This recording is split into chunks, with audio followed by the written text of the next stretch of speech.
G20 के आमंत्रण पत्र पर प्रेसिडेंट ऑफ भारत लिखे जाने के बाद शुरू हुआ सियासी घमासान खत्म होने का नाम नहीं ले रहा है कि अब इंडिया बनाम भारत विवाद में एक और नया मोड़ आ चुका है। दरअसल पीएम मोदी के इंडोनेशिया दौरे को लेकर बीजेपी की ओर से जानकारी जारी की गई है। इसमें पीएम मोदी के लिए प्राइम मिनिस्टर ऑफ भारत लिखा गया है, जिसके बाद एक बार फिर से इस पर सियासी बयानबाजी तेज हो चुकी है। अब सियासत की ये आंच झारखंड तक पहुंच गई है। देखिए रिपोर्ट।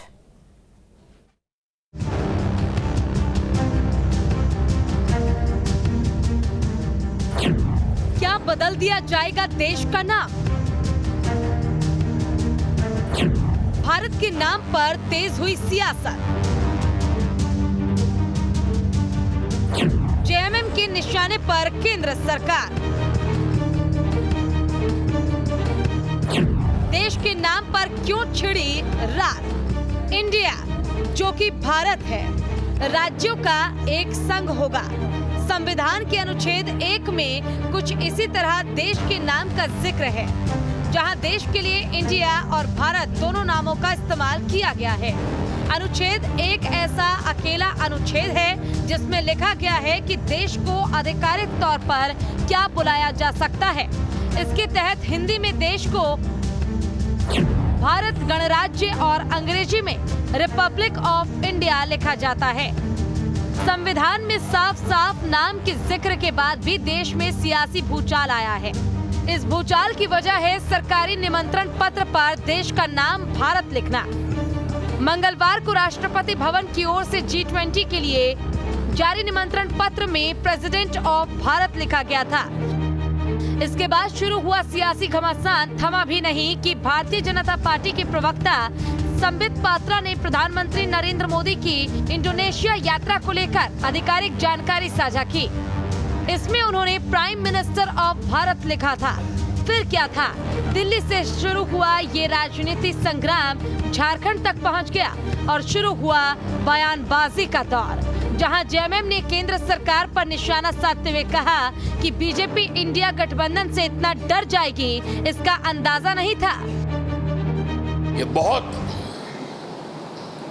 हमको लगता है एक नई साजिश में अंदर से पहले ही कहा था कि जो 5 दिन का विशेष सत्र होगा, ये बाबा साहब भीमराव अंबेडकर के संविधान की हत्या होगा। देखिए कहां कहां भाग के जाएंगे। जब से इंडिया का गठबंधन बना है तब से घबराहट इस तरह है कि इंडिया से भारत, भारत से इंडिया, और जो साफ दिखाई देता है कि सिर्फ और सिर्फ देश के लोगों का महंगाई से, अडानी से ध्यान भटकाने के लिए इस तरह की कवायद शुरू की गई है। इस तरह का बदलाव अगर लाता है तो संविधान में भी बदलाव होगा। तो इन तमाम चीज़ों को लेकर के सभी पार्टियों के साथ में इसको बातचीत के बगैर किए हुए ये हिटलरशाही है। और एक चीज़ कहा जाए सीधे सीधी, जो इंडिया अलायंस बना इसी के डर से इस तरह का सिर्फ 2024 को चुनाव को ध्यान में रखते हुए भारतीय जनता पार्टी ऐसा कदम उठाई। जेएमएम ने निशाना साधा तो बीजेपी ने भी पलटवार किया, जहां बीजेपी सांसद आदित्य साहू ने जेएमएम के आरोपों पर पलटवार करते हुए कहा कि इंडिया गठबंधन में कौन अच्छे लोग हैं जिससे एनडीए डर जाएगी। बीजेपी ने इंडिया गठबंधन पर जनता की संपत्ति को लूटने का भी आरोप लगाया। देखिए एनडीए गठबंधन कौन अच्छे लोग हैं जो एनडीए उनसे डर जाएगी? सभी लोग भ्रष्टाचार के आरोप में जेल के चौखट में जाके खड़ा है। आज एनडीए गठबंधन में वही लोग हैं जो जनता के अकुत संपत्ति को लूटने का काम किया है, गाड़ी कमाई को लूटने का काम किया है। और इनके ज़माने में जो घोटाले जो होते थे, घपले होते थे, देश की जनता भूली नहीं है, लेकिन बौखलाए हुए। बयानबाजी के इतर सवाल उठता है कि आखिर देश के नाम को बदलने की चर्चा कैसे होने लगी। दरअसल केंद्र सरकार ने 18 से 22 सितंबर तक के लिए संसद का विशेष सत्र बुलाया है। कयास लगाए जा रहे हैं कि विशेष सत्र में सरकार इंडिया शब्द हटाने का प्रस्ताव पेश कर सकती है। अगर ऐसा हुआ तो 74 साल बाद दोबारा संसद में देश के नाम पर चर्चा होगी। इससे पहले 18 सितंबर 1949 को संविधान सभा की बैठक के दौरान राष्ट्र के नामकरण पर सभा के सदस्यों ने चर्चा की थी।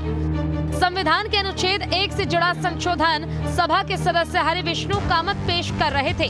हरि विष्णु कामत देश का नाम भारत करने के इस दौरान सभा के सदस्यों की तरफ से देश के लिए अलग अलग नामों को सुझाया गया और इस बहस के बीच ऐसा नाम रखने पर सहमति बनी जो विदेशी रिश्ते जोड़ने के साथ पूरे देश को एक सूत्र में पिरोए। इसलिए इंडिया यानी कि भारत नाम देते हुए संविधान के आर्टिकल 1 में नाम दर्ज करा दिया गया। जिस मुद्दे पर 74 साल पहले बहस हुई, आज एक बार फिर वही मुद्दा दोहराया जा रहा है। इसकी वजह से चाहे जो भी हो, लेकिन सवाल उठता है कि क्या देश का नाम बदलने के पीछे कोई औचित्य है? जबकि आजादी के बाद देशवासियों ने संविधान को अपनाने के साथ साथ इंडिया नाम को भी अपनाया था, लेकिन सियासतदानों को फिलहाल इस पर सियासी रोटियां सेकने का मौका मिल गया है। अब देखना ये होगा कि देश के नाम पर शुरू सियासी तूफान कहां जाकर थमता है।